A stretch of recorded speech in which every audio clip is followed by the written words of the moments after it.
West Denver. Sleep deprived and heavily caffeinated. All right, let's do this then. This is the Jeff and Bill Show. I don't understand why this is an agree with issue. that. They don't always agree, but hey, at least they have coffee. Coffee. And each other. Love you, man. God help us. I want to bless him. We need all the help we can get. Now here's Jeff Hunt and Bill Thorpe. The Jeff and Bill Show on News Talk Welcome back to 710 the Jeff and Bill Show. It's KNUS. 9 a.m. in the Mile High City on this Monday, October 6, 2025. Billy and I debating appeals court ruling for the state of Colorado and LGBTQ rights, they say, and against a Catholic parish in a state preschool case. Bottom line, these Catholic schools are going, hey, all right, the state's providing some funding for preschool. We'd love to do that. Oh, you want state money? Oh, well, those requirements that the kids that attend the preschool abide by your Catholic faith, oh, you can't do those anymore. And there's been a number of Supreme Court rulings around this. For instance, you can't discriminate if you're providing open grant funding for capital improvements like playgrounds and go, oh, because they're a Christian school, we'll now decline their ability to get that. There was a U.S. Supreme Court case over a playground and a Lutheran school. You can choose who you hire. So if you're participating in state funding or grants, maybe like the Denver Rescue Mission, for instance, you're a historically Christian organization, you have requirements that you expect your employees to live by, well, of course, you can participate in state programs and not have to sacrifice your values when it comes to hiring. It's called the ministerial exception.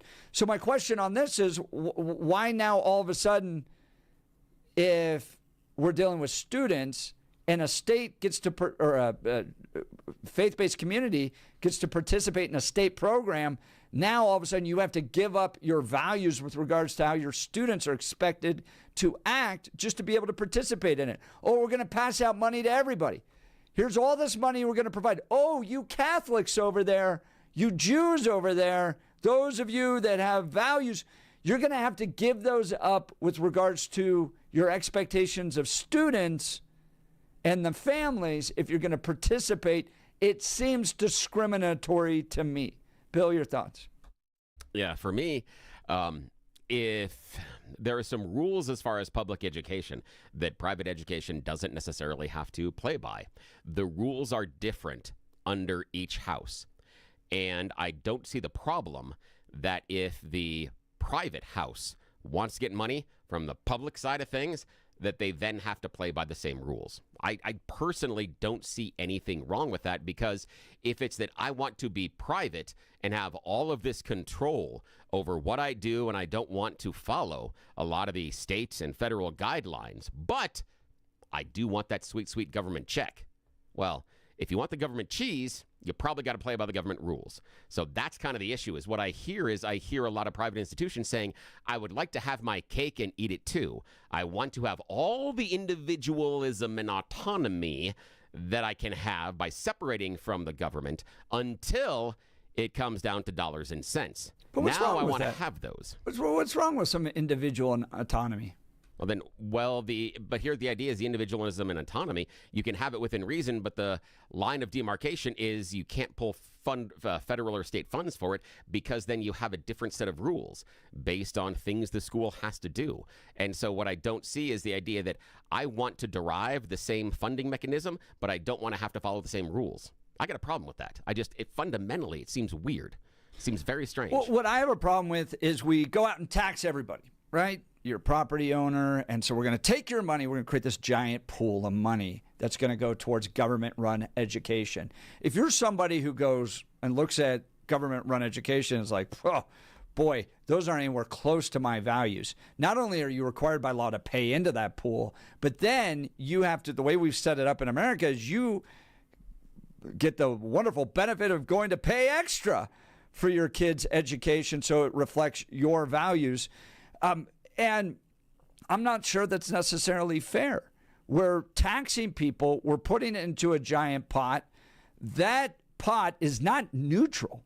I think that's part of the problem, too, is if you look at what Democrats have done to government-run education in this state, it's wildly progressive. It's comprehensive sex education. It's critical theory. It is the entire kind of progressive playbook of values being forced upon your kids. So I think a lot of parents are like, sure, that's not anything I want my kids to deal with. And so it's not a neutral education. I think you could question whether or not it's a quality education. And then if you're the parent that wants to be involved and help shape your values, well, you get to pay twice. And I'm not sure that's fair. So join the conversation. Would love to hear from you. 303-696-1971. Text us on the Dan Caplis Law Text line at 720-819-5115. Now is time for News and Comment with Blake Olson. Blake Olson. Blake Olson, News and Comment.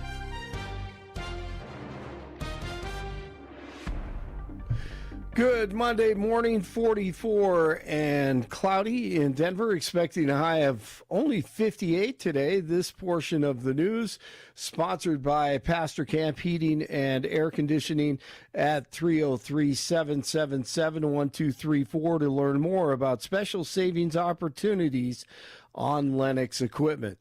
Our top story, Englewood police had to shoot a suspect late last night at the Denny's. Wow, this guy allegedly charged and stabbed another officer. Absolutely horrific. Police responded. He pulled out a knife again. Mess around and find out. He's in the hospital this morning, and he's lucky to be alive. Investigation is underway. Former NFL star quarterback Mark Sanchez has posted bond after his arrest in Indianapolis. Sanchez remains hospitalized after a fight with a 69-year-old man in an alley in downtown Indy. What in the world? This is crazy. You and I got to Is chat about this this crazy? Yes. Okay. Yeah. Now, when did you first hear about it? Because yesterday morning, it's a pre-kickoff for the Broncos that it comes across when I'm watching that Sanchez has been hospitalized for a stabbing. And I'm like, Yes. yeah. And then it comes out that it's an altercation that he is involved in. And have you read some of the stuff surrounding the altercation? I don't have all the details. You might have more than I do. But some of the stuff is nuts. Like, okay, we know in a bar, later at night. We know alcohol was involved. We know alcohol was involved. And people in the bar also say that he was acting weird. The other thing that I have heard is prior to the altercation, Sanchez makes the decision to go run wind sprints in the alley. That's what I just read. Yes. And again, hang on. All of us that have been around individuals that have had too much to drink, think about where someone has to be to get to the random wind sprint level of intoxication. Wow. And normally, my experience is it's not only alcohol influenced when something like that happens, that there is another contributing factor, but I can't say for certain. But then who gets into a conflict with a 60-plus-year-old man and body slams him? The guy was almost 70 years old. And I'm like, hang on. I'm pretty sure that at that point in the evening, Mr. Sanchez understands that he is there in the city as a representative of the football broadcast team for one of the major networks. And he's Fox there. Sports. Yeah, and he's there, gets into a physical altercation with a man who's nearly 70. I'm going, there should have been, somewhere along the line, there should have been a little angel of Mark Sanchez on his shoulder, or at very least the devil going, dude, this isn't a good idea. I normally like the bad stuff, man, but this is a bad idea. Where the hell Or maybe was a that? little Jets fan somewhere. Something. Just like, no, don't do no, this. No, don't you So remember he the butt throws bubble? him. I mean, something. He throws him to the ground, and then this guy stabs him. Yeah. I'm like, what? Crazy. Yeah, there is so much going on Indy. here. Yeah, in Indy. And, and the part that gets me is that Mark's not going on vacation. He knows he is in town for a job that is public facing, where his face has to be on the television within 48 hours. And 24 to 48, he's got to be in with the 24 hours. He's got to do a game, and 48 hours he's got to be doing other stuff. Exactly. And he makes these decisions. Wow. Oh, man. Yeah. It was something else so here. weird when I was like, wait a minute, did I just hear What Yeah. they said Mark Sanchez? Yes. So, Sanchez. yeah, The and Sanchez, there as it was was called in Jets. there had to have been a producer and the team there in Yeah. the bar. What You was would going think. on? You'd But think. you're right. But if they let I him mean, go I guess alone, it's, oh God, yeah. I mean, beer doesn't do this to you, does it? Or whiskey? They- I don't here's the know. idea But is, so again, you're right. I haven't been around every drunk person. I'm just saying that Mm-hmm. the individuals that have displayed the, hey, here's some random acts of physicality I'm going to go do, normally imbibe alcohol and something else. There is another Yeah. contributing factor in my experience. man. I'm not saying that is this experience, just in my, college careers and elsewhere, being an amateur drinker. Just saying, Yeah, that's what exactly. happens. Yeah, that's normally what happens. Jeez. Something else is influencing this Crazy. thing. Yeah, that was just Stay like, tuned. More on yeah, that's going to this is be gonna coming. nuts, man. This is gonna be nuts. Yeah, thanks for that. That's a TMZ story right there. Yes, it is. Yes, you're right. Right. Especially because New York and everything else. Oh, they want because the butt fumbled. They want him badly. They want Yes, his, it they want has- his scalp on the wall. It has everything you need yeah, for TMZ. everything for them. Yeah. Tricia McLaughlin, DHS Assistant Secretary for Public Affairs, on Fox News Channel this morning, discussing all the chaos in Portland, Chicago, the paid protesters in Portland, Antifa, and all these freaks who are attacking ICE and police officers. These leaders, or these lack of leaders, are aiding and abetting domestic terrorists who are attacking law enforcement and attacking the public. We just saw over the weekend one journalist was jumped and subsequently arrested by the local police department there for simply defending himself. We saw another female journalist who was again attacked and punched in the eye by a mob. When does the police department, when do these leaders actually step in and get this chaos and violence out of control? President Trump has shown real leadership to surge resources here. We will continue to do that, but I think he's also going to be looking at funding. If these leaders are going to be aiding and abetting domestic terrorists, should we really be sending public funds there? That's a real No, absolutely not. A federal judge has issued a temporary restraining order barring the 47 administration from sending members of the federalized National Guard to Portland. They don't care about the citizens and everyday people. They don't care about their safety and peace, like this truck driver talking about Memphis and the great job the administration is doing in Memphis. But Memphis changing for the good, y'all. As they should. The people need that, though. The people need to stop all this riffraff and all this craziness these young kids got going on, man. Scared to leave your house, scared to go to the grocery store, scared to go to the gas station.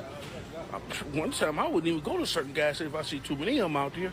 For real, I keep it pushing. I wouldn't give a damn if I'm about to run out of gas. I'm going to keep it pushing.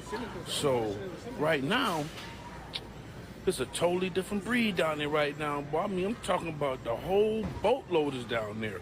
He's talking about police and cleaning up Memphis. Thanks to the Chaos Party, the partial government shutdown drags on, but 47 tells thousands of sailors on Sunday, don't worry. And I want you to know that despite the current Democrat-induced shutdown, we will get our service members every last penny. Don't worry about it. Don't worry about it. You'll worry about it.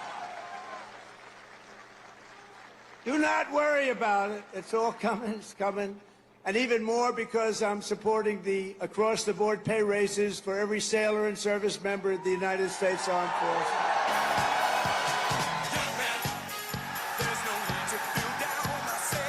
Then he did the dance, and they loved it. And DJT is still a big hit with all the military members. It was much better than the Bad Bunny show on Saturday Night Live over the weekend. De todo, demostrando que nuestra huella y nuestra aportación en este país nadie nunca la podrá sacar ni borrar. And if you didn't understand what I just said, you have 4 months to learn. Oh, yeah, let's have it. How about new? Thank you. I messed it up, but whatever. The Dude, Broncos. the NFL has got to be regretting it at this point. Oh yeah, they may go with him, but they may make it so simple and not allow him to be Bad Bunny, quote unquote, but I don't know. Maybe I'm of two minds on this. Okay, on one hand, you're going to get people to talk about the halftime show for the next 5 months? Is that true? So you get this 4 element months, of people 4 months. talking about it, but I also know there's an element of the corporate world that's like, controversy? Oh no! So they, when you're at that level of ticket sales and sponsorships and ad revenue, do you want controversy like this? I'm not saying about like any type of but controversy where people are willing to back out of it and go, look, you got a guy that's going to dress up and drag. There's like a satanic element to some of his shows. Like I don't want my kids watching it. I know people that don't want to watch the Super Bowl at all now because of it. Is that good, bad controversy? I don't know. What do you guys think? Well, I think it's where corporate America is. Now, Billy's going to totally disagree with me here because, as Billy said, this is not about football fans and your patriotic Americans. This is for everyone who hates America to try to build the audience and have the biggest numbers of all time. Maybe that's what it will do. I say no. You gotta shift it back. I would think that advertisers know the climate and the way the cultural environment is now. Yeah, really? I think it'll be depending upon, if a ton of advertisers and sponsors backed out, I can see the reason why they may make a change. But again, he's the number 3 artist that is streamed on Spotify. He's had 131 singles hit the Billboard Hot 100. He is culturally relevant. And as long as shows like ours continue to talk about it, and jumping off of what Saturday Night Live did, there was a reason that Saturday Night Live, and I had heard that they revamped their announcement after the NFL made their announcement because they booked Bad Bunny before the NFL announcement. So just again, we should put that in our pipe and smoke it just for a second to realize that Saturday Night Live had made the decision that the NFL is in some ways mirroring prior to the NFL making their decision. Now, everybody can say it's an awful decision universally, whatever. That's fair, and that's a fair critique. However, what them using this to point out is we have 2 divergent set of individuals and groups that are going to be choosing something. One being Saturday Night Live, which is going to be a little more liberal coming out of New York and also have a much larger Puerto Rican fan base. Then we have a bunch of mostly older, mostly white conservative guys. Yes, sorry, most of the owners of the NFL are going to fall on the conservative side of things. And they're also signing off on the performance of Bad Bunny. So the fact that both of those divergent groups so far have signed off on it, I think is important. I also think that the idea that there's a satanic element inside of his performances is a lot of wishful thinking. I saw that in the 70s. I saw that in the 80s. I saw that in the 90s with a whole lot of bands talking about, oh, my God, they're so Satanist. What I've seen from Bad Bunny, that's not Satanism at all. Not even close. I can show you some bands that'll lean heavily into that type of a presentation if you want. We can go into some death metal, some other stuff where they are intentionally trying to do that. What he's doing, not even close. That's people seeing something they feel uncomfortable with and reacting to it as, I'm uncomfortable with it, so now I have to label it this way. So I'm okay with it. We've gone through now at least 2 significant conservative boycotts that brought about major revenue loss to those companies, Bud Light and Cracker Barrel. Like, if you're an NFL exec, why would you mess around with that group at this point?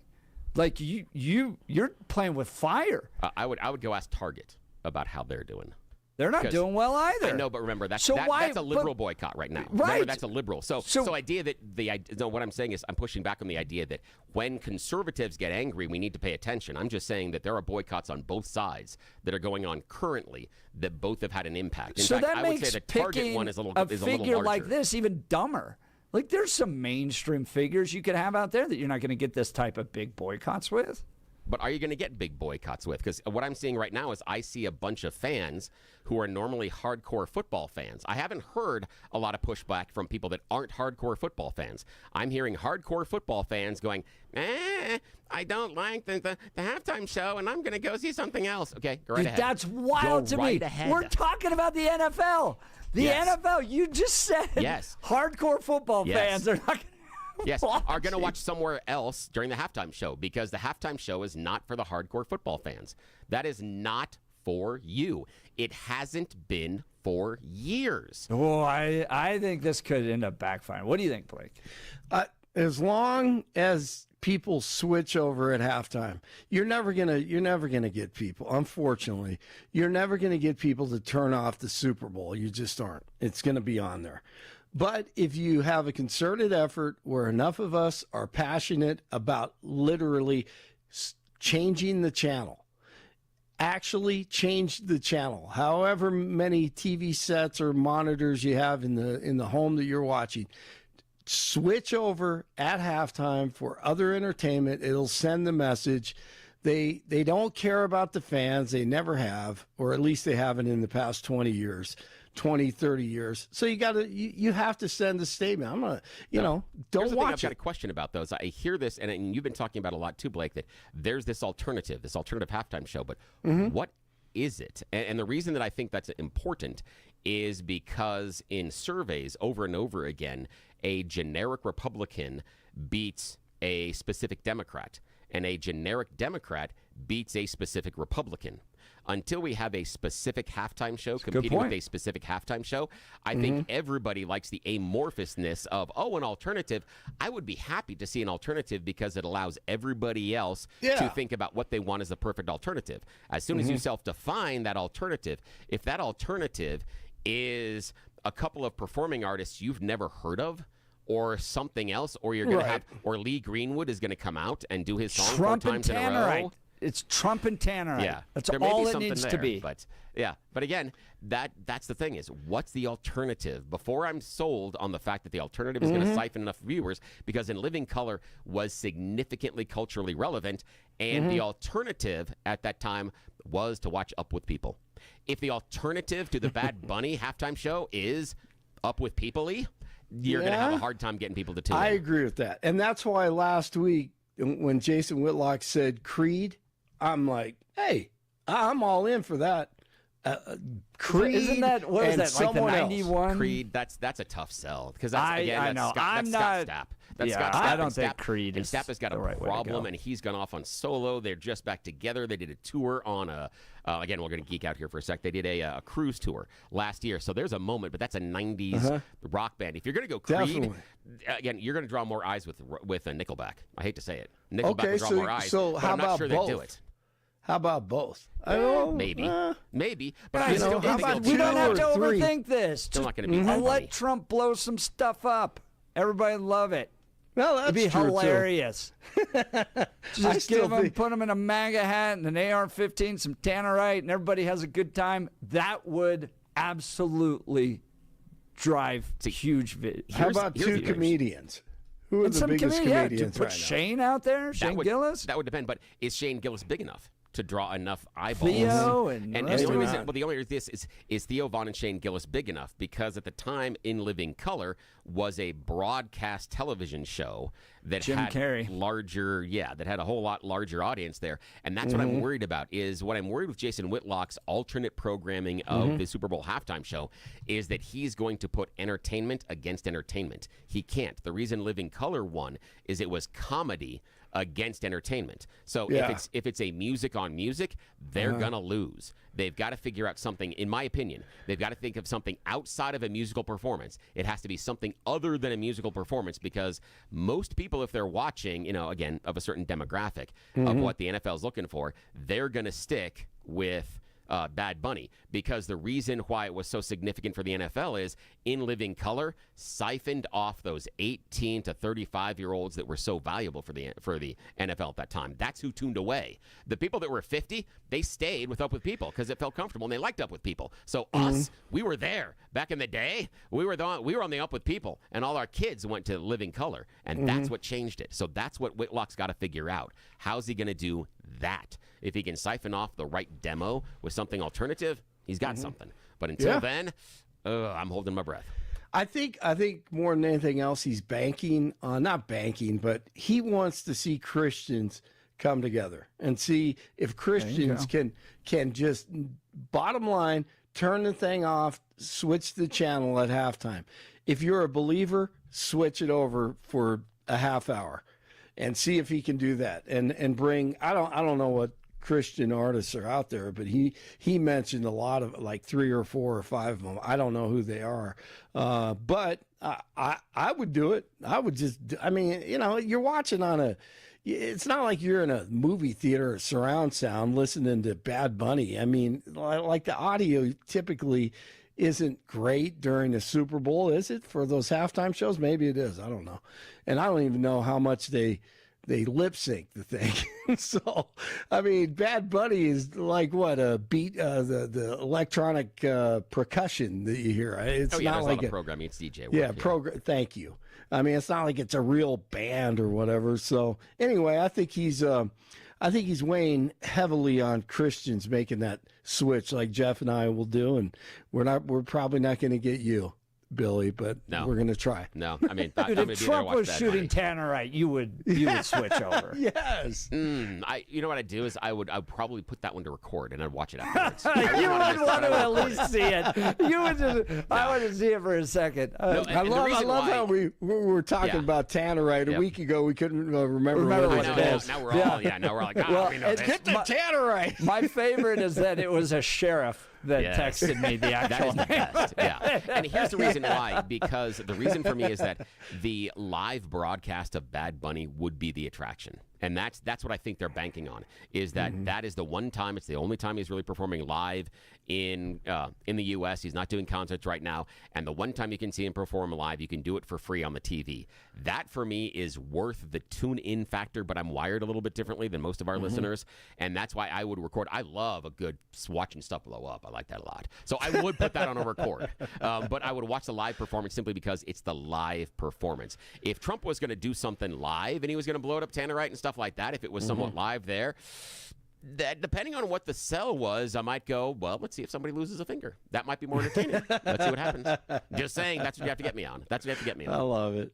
All right, the Broncos, back to football real quick. They were down 14 in the fourth quarter, and then they come back against the reigning Super Bowl champion Eagles in Philly. Nick Bonito, 2.5 sacks, 6 total by the Broncos defense.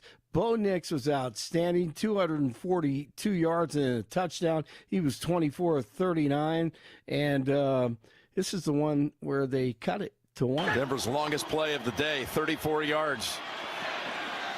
Back they go to Ingram, balanced and dives. Touchdown, Denver. And then they go for 2, and this was the big play right here.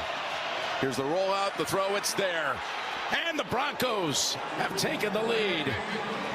That was Franklin on the receiving end. Yes, it was. A little bootleg and then dumps it off. Touchdown, 2-point conversion. 21-17, the victory. Sean Payton after the win. Well, when you look at the first half, we lined up illegally. We had a false start. We had 2 or 3 MEs. And I said to him at halftime, I thought defensively we were playing well. I said, man, we talked about the game we had to play coming in here, and we're not doing it. So I think we had some – look, we knew it wasn't going to be 6-7 yards a carry. It's a good run defense.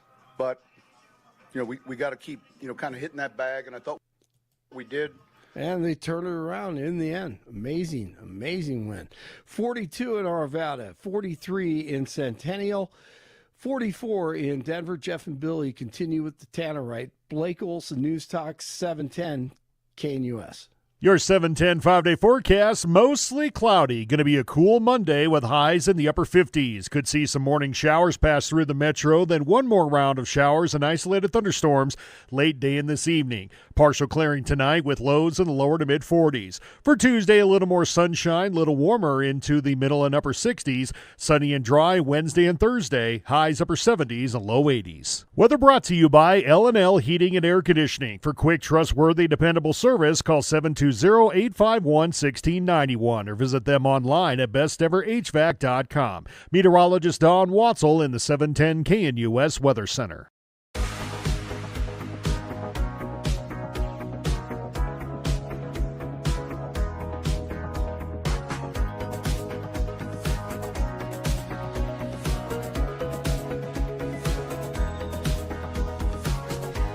Welcome back to the Jeff and Bill Show. Looking for a great place to eat out there with this cool restaurant. 8 locations. There's sure to be one near you.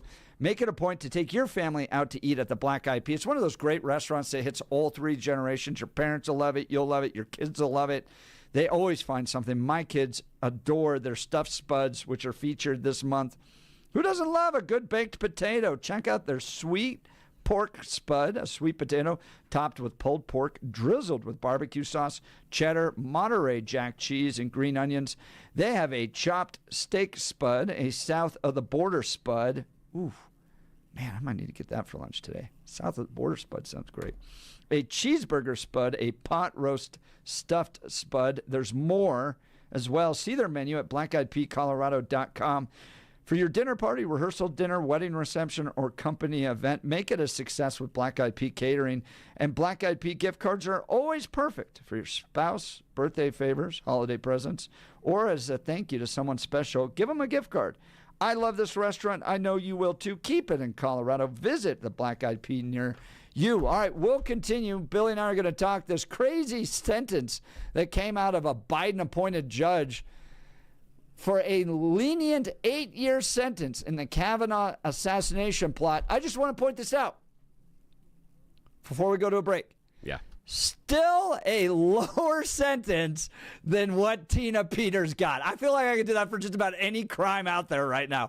Still a lighter sentence than Tina Peters. We'll debate next. That is a great point. And did you see Kyle Clark? Let's talk about that. Let's talk about that because the statement from Tina shows that she still doesn't understand it and what happened. Oh, Lee. All right. It's going to get spicy. Stick around. You're listening to the Jeff and Bill Show. News Talk 710 KNUS.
Is it appropriate to give a more lenient sentence because somebody is transgender?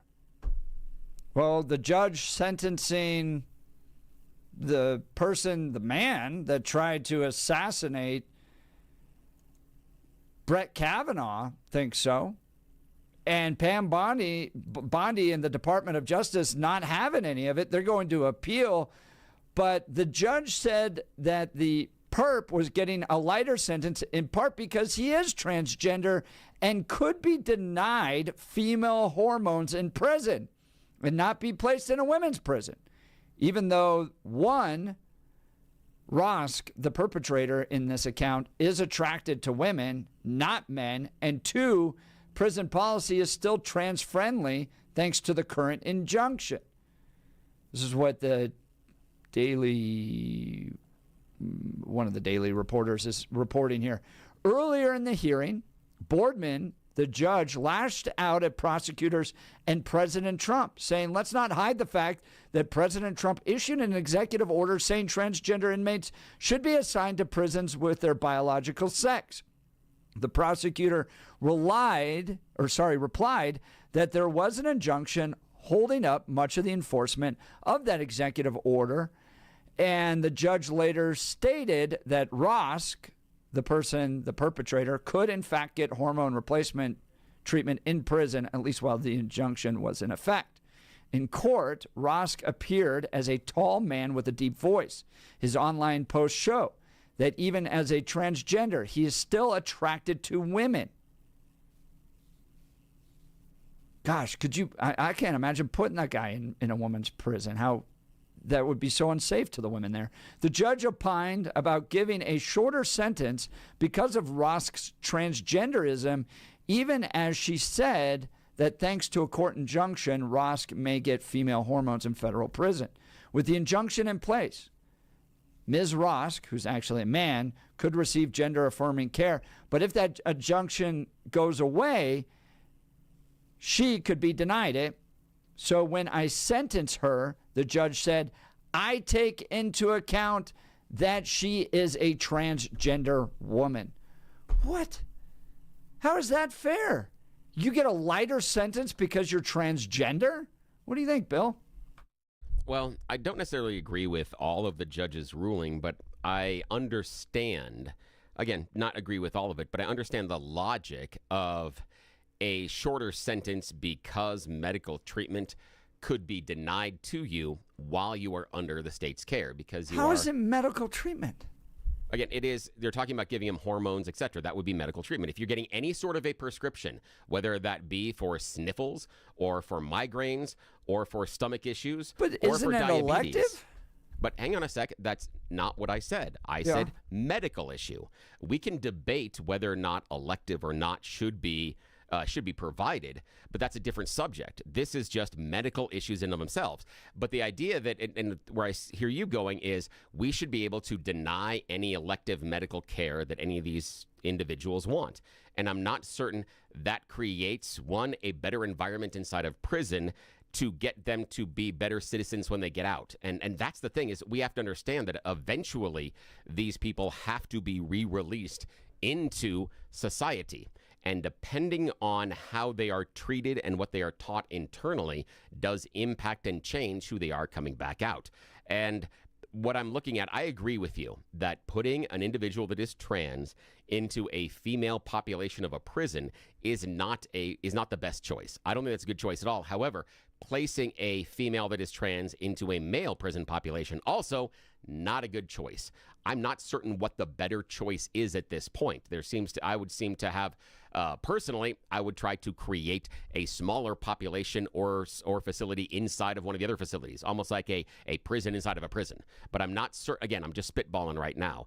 And I can see why that if this medical care is going to be denied, that then they could look at, well, then we have to change the outcome of what this sentence would be. And here's the strange thing, that if there hadn't been a move to deny the transgender care to people that are in prisons, chances are this person would have got a longer sentence. That's the weird unintended consequences of all this, because we were so mad about the trans people in prison, we've now ended up with a shorter sentence. So I understand that the result of that, many people are going to say, well, they should just not get anything and just lump it. Yeah, I disagree with that. But yeah, your ideas. All right, so where to start here? Yeah. Number one, I do not believe that hormone treatment in order to adjust your body to fit some perspective you have in your mind is proper health care. I don't think that is actually helping people. And I definitely don't think that funding it via taxpayer dollars is a worthwhile endeavor. And so the whole thing is a bad idea in my perspective. And then you get this progressive judge that says specifically, when I sentenced her, which is actually him, I take into account that he is a transgender woman. That is not you remember the judge is supposed to be blind. And not take into account these types of things. And what you have is a progressive judge that's willing to bend over backwards and not administer justice fairly because of political biases, in my perspective. So give us a call. We'd love to hear from you. This person, this man, from my perspective, this transgender woman, getting a lenient 8-year sentence in the Kavanaugh assassination plot. Do you blame Trump and his anti-trans policies for forcing the judge to take into consideration the compassion and kindness that this person is going to receive in jail? Or is the judge allowing their political biases to be swayed here, not administering justice fairly, and this person should get at minimum a 30-year sentence for wanting to assassinate a Supreme Court justice? And can I just point this all out again? Still a more lenient sentence than what Tina Peters got. We got to talk about that. That was funny. We'll talk about that when we get to come back. that. Let's talk Dan Caplis and Dan Caplis Law. Dan delivering a $200 million verdict, justice for a Colorado family whose young, sweet, innocent daughter lost her life up at the Glenwood Caverns Adventure Park. And what Dan was able to discover was that the company had a workaround for its safety procedures. It was training its employees to ignore alarms and allow rides to run. This was a threat to every single family that brought its kids up there, any of the families that take your kids to any type of amusement park. There should not be workarounds that threaten and jeopardize the safety of your family members. Dan discovered that, was able to get this tried in his favor, delivering justice for the family and improving the lives of all of us. Dan Caplis delivers justice for people that are hurt in serious motor vehicle crashes and other cases. You got to hire Dan Caplis if you're hurt. Here's the phone number, 303-770-5551, 303-770-5551, or hit dancaplisLaw.com. Dan, C-A-P-L-I-S law.com. We'll continue with your phone calls and texts. You're listening to The Jeff and Bill Show. This is Denver's talk leader, News Talk 710, KNUS.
Welcome back to the Jeff and Bill Show.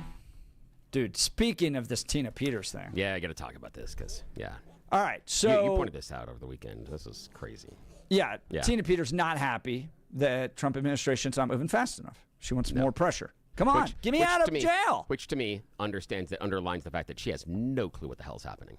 She doesn't, because the feds have no control over a state prosecution. Right. Yeah. Which is why you want Utah to pressure. prosecute. Yeah, but that's why you want Utah to prosecute Charlie Kirk Shooter, so that some future president can't pardon him and get him out of jail. That's it. That's why you want Utah to do it. Yeah. Okay. And you can understand that. But then this, like I've always made the argument that Kyle Clark and Channel 9 are, under his leadership and guys, it's just progressive political activism. Yeah, that is masquerading as a TV news journalist. program. I don't get mad if you're a progressive and you don't cover our issues. Like if you're generally a progressive journalist, whatever, you got your own issues. I put that in like the Colorado Sun category, right? Whatever. We all know that they're liberals, and they're going to try to do news and that type of thing. I don't care if you're an activist and you're on there on X every day trying to stop Donald Trump, whatever. You have the freedom to do that. What always gets my goat is when you run out there and go, I am Edward R. Murrow, or I'm the next Dan Rather, or whatever it might be, and you're claiming this mantra of being a journalist when you're not. You're a progressive. And like case in point was next with Kyle Clark's X account, wishing Tina Peters a happy prison anniversary. Like, what's the point of that? If you're a journalist, why are you wishing somebody a happy anniversary in prison? Like, that's not reporting on it. That's a clear form of activism. What do you think? Yeah, I agree. The idea of them stepping out of bounds and holding a personal opinion on that one, that's a step too far. You're supposed to maintain an element of non-biasness, and that crossed the line for me. Yeah, I don't know who okayed that, who did it, who sent it out. Well, we know who did it. Kylie Clark. You listen to Jeff and Bill. We are 710 KNUS.